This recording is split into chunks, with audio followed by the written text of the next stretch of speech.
He won 209 games during his splendid Major League Baseball career.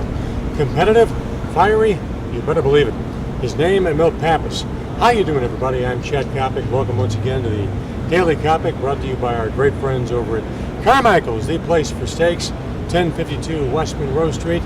Today we're at 3609 Wrigleyville Rooftops, adjacent to the right field foul pole at the friendly confines, right here at 3609 North on Sheffield Avenue. Join us as we kick back and talk baseball. I want to find out about Carlos Marmol. I want to find out about meaningful home runs, and we're going to do it with a guy who knows, Milt Pappas. Locker rooms have cliques. Locker rooms have a lot of whispering. That's just reality. What happens here stays here is gospel. But a lot of guys talk amongst themselves. How many guys right now do you think are quietly saying on the south side, how long is Guillen going to keep Dunn in this lineup? Because right now, he's killing us. I'm sure there's a lot of them because, they're still in the pennant race. They're not out of it. And if you get Rios and Dunn hitting, there's no telling what that team could have done. Peavy right now is having a tough time. This guy was supposed to be the coming of Christ coming to Chicago with the pitching staff, and he's Gee, all this time I thought I was the coming of Christ, and he's not doing it. And literally, what I would do if I was Ozzie Guillen and the White Sox with Adam Dunn, and not as a slap on the face or saying, I'd send him down to the minors for 5 or 6 days, no pressure, just go down there, do your thing. Let's see what you can do with the strike zone. Come back again, do it. And I got a feeling the man would just go down there and just literally hit the cover off the ball. But again, like you said, the home run is not the deciding factor in ball games anymore. He needs to get base hits as well. And I think send him to the minors for 4 or 5 days. Just let him go down there. A guy like Dunn, this, can say all he wants. I don't hear the boos. Fans have a right to boo. They buy tickets. You played the game. If this guy's guts right now don't look like barbed wire, I want to recount. Yeah, you can't be that thick-skinned not to hear what's going on in the stands. I mean, literally, that poor guy just gets booed every time he comes up to the plate.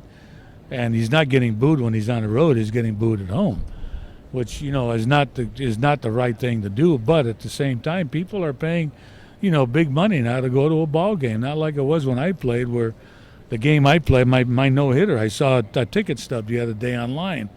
Box seat when I pitched my no-hitter. $2.50. $2.50. Yeah.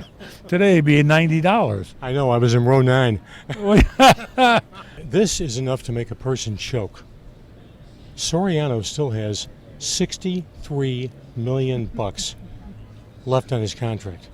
$63 million. Now, if that doesn't make you gag, I don't know what does. I don't know if you've seen this this HBO documentary. It was on yesterday afternoon about Curt Flood. I have. It's wonderful. Whoever did it did a fantastic job. And here we got paid peanuts.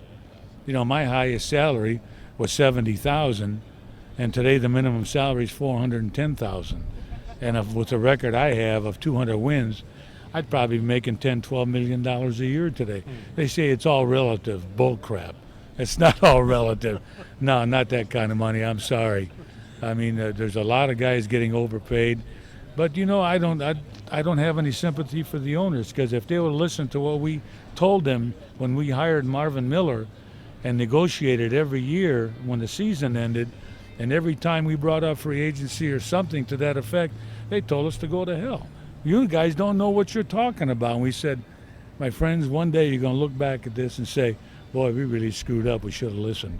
What's wrong with Carlos Marmol? Well, first of all, he relies on one pitch, and you can't do that today. I mean, if I relied just on a fastball when I pitch, I'd be dead. I had to come up with a slider and a changeup. You got to, hitters aren't stupid. You got to show them more than one pitch, where Marmol's consistently a slider. And if it's not near the plate, these guys aren't going to swing, and that's exactly what's happening. So what do you do with a guy like Marmol? I mean, the offseason's coming up right now.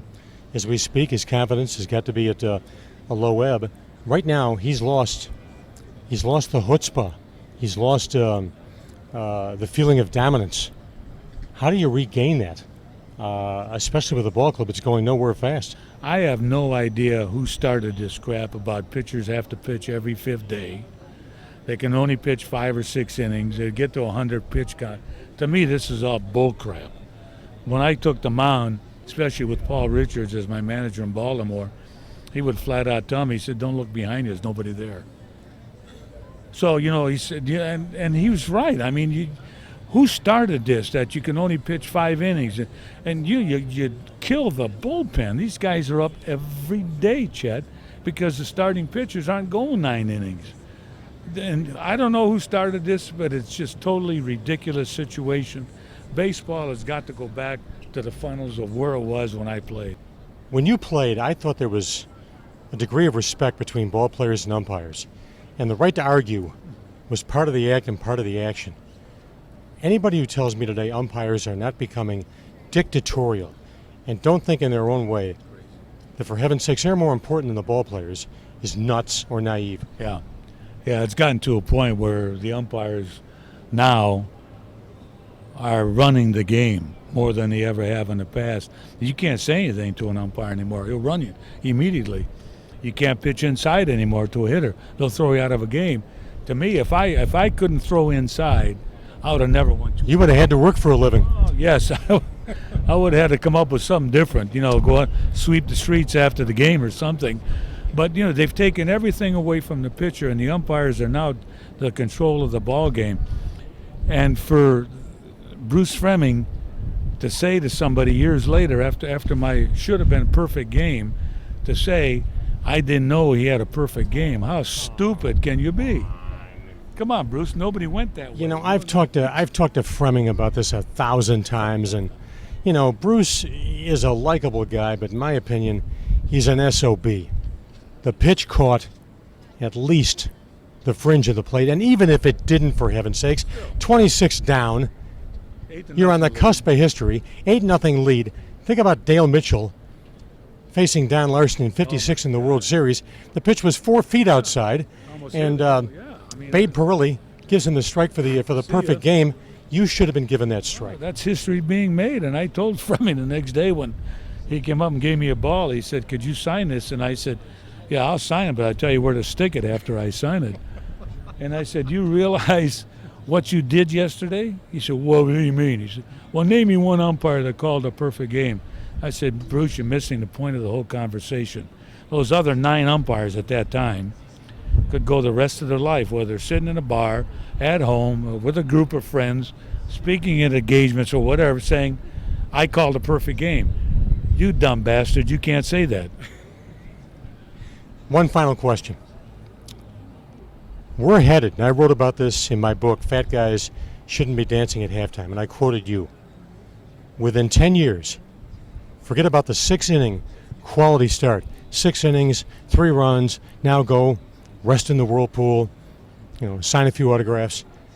Major League Baseball will have a 5-inning quality start by 2018. God, I hope not. Again, it's inevitable, Milt. It's inevitable. I don't know how it started or where it started, why this whole thing started with the 5 and 6 innings and the pitch count, and that. I mean, they've ruined the game. And yeah, did it give it another chance of other pitchers, such as relief pitchers, to have jobs? Yeah, but you don't need to have them. Like I said, my manager used to tell me, don't look behind. There's nobody there. Chet, I pitched a game similar to what we're doing right now in Baltimore. It's about 90-some degrees. Humidity was horrendous. I pitched 8 innings. I changed my uniform 5 times during the game because I was sweating so much. I went to the bottom of the 8th inning. I went to Paul Richards. I said, I'm done. Stick the fork in me. I said, I can't go out. I'm done. My face was beet red. I was dehydrated. I said, I can't pitch anymore. So he brings in Hoyt Wilhelm for the 9th inning. He gets 3 up, 3 down. We win the ball game. Wilhelm comes in and says, oh, my God, I can't believe how hot it is out there. Richard said, well, guys, why don't you two go out and run for a half an hour? And I looked at him. I said, excuse me? I said, I pitched 8 innings. He pitched 1. Why the hell should I have to go out there and run? I never, ever said to him again, I'm tired. One of these days, you're actually going to have an opinion. Never did I ever say anything to Paul Richards again. My good friend, as always, a pleasure to visit with you. Oh, anytime, Chet, you know that. He is Milt Pappas, and we are at a marvelous Wrigleyville location, 3609 Wrigleyville Rooftops, adjacent to the right field foul pole. What a great place to entertain. What a great place to bring out the family. The Daily Copy, of course, brought to you by our great friends, Dean and Deanna, over at Carmichael's, 1052 West on Monroe Street. Stop by. I guarantee you heard it from Kopic, you're going to have the steak of your life. He is Milt Pappas. Don't mess around with him. He is nails tough. He's 3-day-old steak.